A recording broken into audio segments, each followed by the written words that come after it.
Energi listrik adalah energi utama yang dibutuhkan bagi peralatan listrik seperti menggerakkan motor, lampu penerangan, memanaskan, mendinginkan, atau menggerakkan kembali suatu peralatan mekanik untuk menghasilkan bentuk energi yang lain.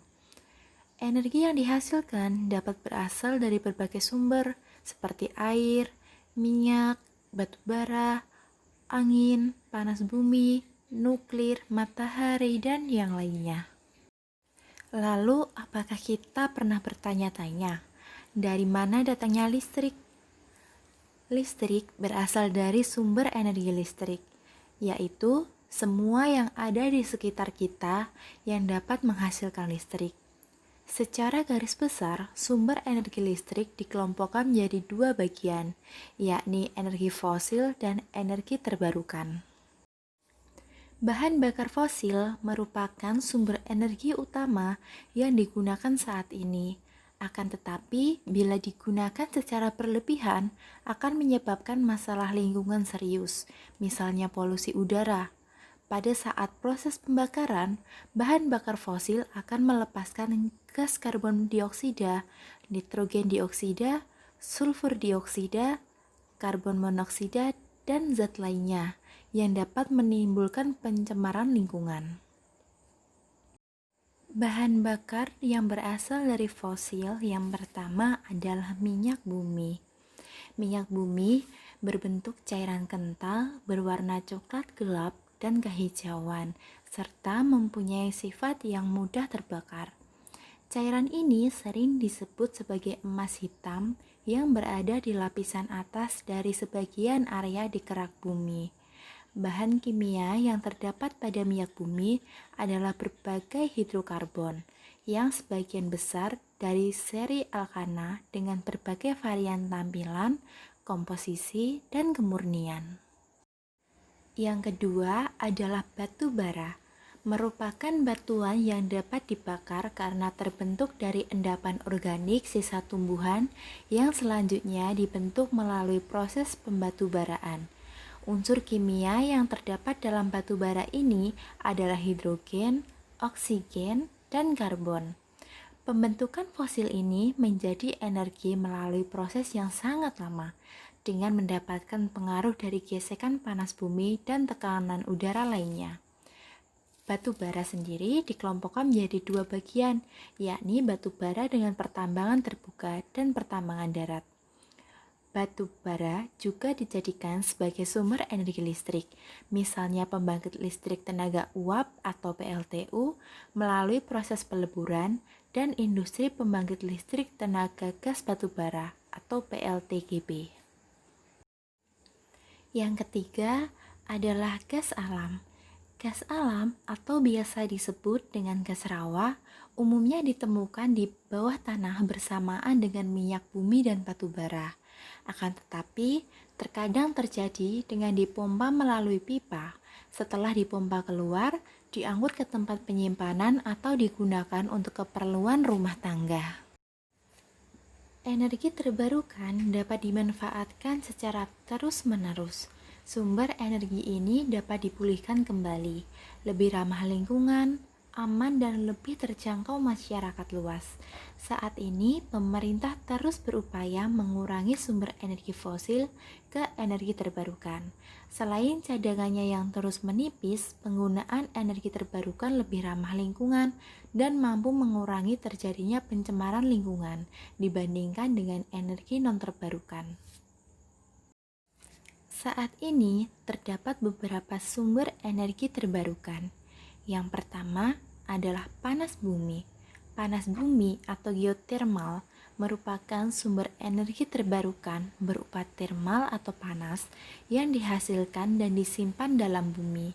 Sumber energi ini diyakini cukup ekonomis, berlimpah, berkelanjutan, dan ramah terhadap lingkungan.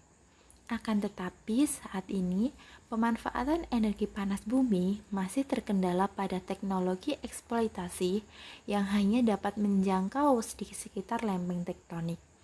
Pembangkit listrik tenaga panas bumi yang dimiliki Indonesia saat ini adalah PLTP Sibaya di Sumatera Utara dan PLTP Salak di Jawa Barat. Yang kedua adalah air, merupakan sumber energi yang diperoleh melalui pemanfaatan energi potensial dan energi kinetik yang terdapat pada air. Saat ini, sekitar 20% konsumsi listrik di dunia diperoleh dari pembangkit listrik tenaga air atau PLTA. Energi matahari atau surya merupakan sumber energi terbarukan yang berasal dari radiasi sinar dan panas yang dipancarkan matahari sebagai bahan bakar utama dengan bantuan solar cell. Energi dari cahaya matahari dapat langsung diubah menjadi energi listrik. Pembangkit listrik tenaga surya yang dimiliki Indonesia saat ini antara lain PLTS Karangasem di Bali, PLTS Raijua, PLTS Nole, dan PLTS Solar Barat di NTT. Energi angin adalah sumber energi terbarukan yang dihasilkan melalui angin. Kincir angin dimanfaatkan untuk menangkap energi angin dan diubah menjadi energi kinetik atau listrik. Pemanfaatan angin menjadi sumber energi listrik di Indonesia sudah dilakukan pada pembangkit listrik tenaga bayu atau PLTB di Samas, Bantul, Yogyakarta. Energi biomasa adalah jenis energi terbarukan yang mengacu pada bahan biologis yang berasal dari organisme hidup yang belum lama mati. Sumber energi yang berasal dari biomasa antara lain bahan bakar kayu, limbah, dan alkohol.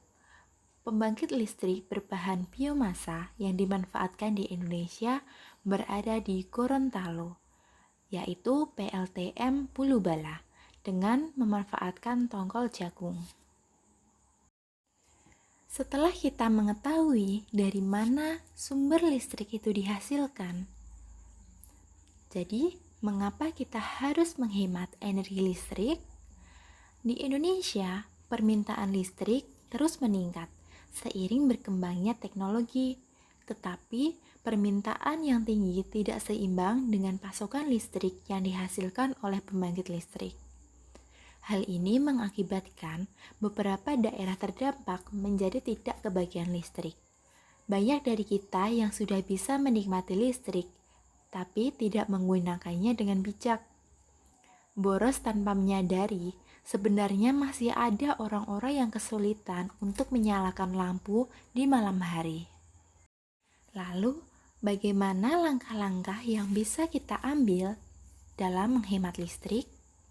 Yang pertama, matikan listrik bila tidak digunakan.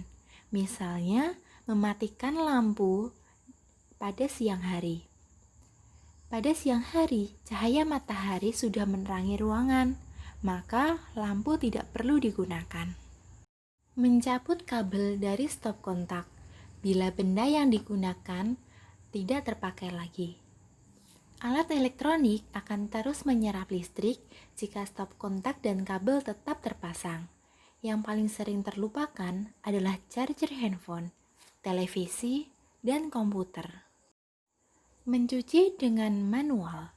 Jika cucian hanya sedikit, maka cucilah dengan tenaga sendiri daripada kita harus menggunakan mesin cuci. Mengganti alat elektronik dengan yang lebih hemat energi dan ramah lingkungan. Misalnya, dengan mengganti lampu kita dengan lampu LED. Menyetrika dengan setrika yang memiliki pengatur panas otomatis. Menggunakan pendingin ruangan dan kulkas yang memiliki freon ramah lingkungan. Langkah terakhir yang dapat kita lakukan sebagai upaya menghemat listrik adalah menggunakan alat listrik yang benar-benar sesuai dengan kebutuhan kita.